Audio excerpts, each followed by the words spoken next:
Great.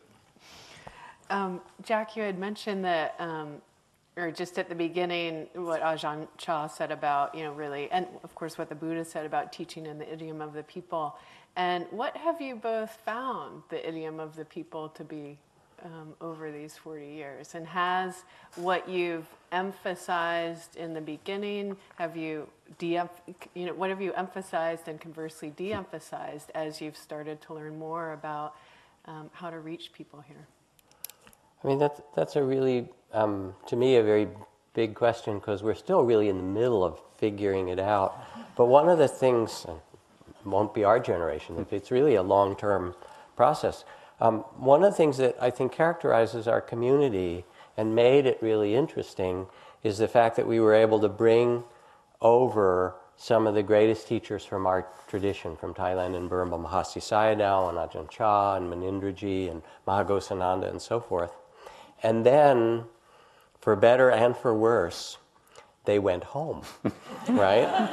And usually if the Roshi or the Lama or something stayed, they would make a center and you'd go into it and it would feel like you were entering Little Japan or Little Tibet, you know what I mean? It had all the cultural trappings.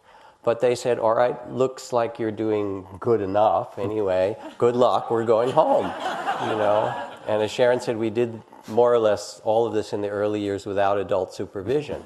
So we were pretty young. I was 29 when I started to teach. Joseph was 30. Sharon was 21.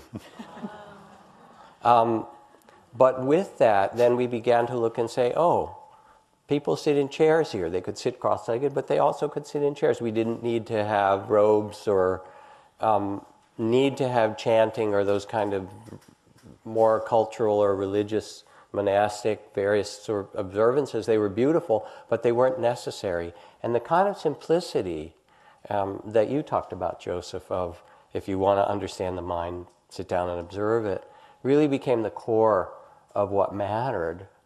Then I'll just add one more thing, Joseph. There's so many ways others. So that changed. Keeping the simplicity without that cultural overlay, I think, made it accessible to people. And it's why mindfulness has spread, I think, so widely. And then the other kinds of themes are that one of the most important ones is that we saw that people in this culture could use spiritual practice, as Chogyam Trungpa talked about, as spiritual materialism. It could easily activate a kind of striving and ambition, and with it a kind of trying to get rid of yourself, or mapped together with a lot of self-judgment. And people would do that. And so we started to add a great deal of loving kindness and compassion practice. And that's been really critical. And most everybody heard that story about a number of us sitting with the Dalai Lama and asking him a question about self-hatred. And how do you teach people who have that? Because judgment and self-hatred are so common. And he couldn't understand the word. He speaks pretty good English. Self-hatred, and you go back and forth with the translator. What does this mean? After a while, he kind of understood. He looked at it, he said, but this is a mistake. Why would you do this,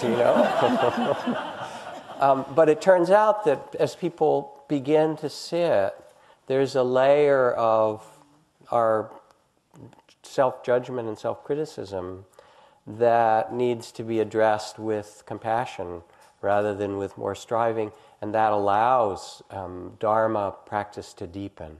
It's only when the attention that you bring is married to loving kindness or compassion that things even want to open.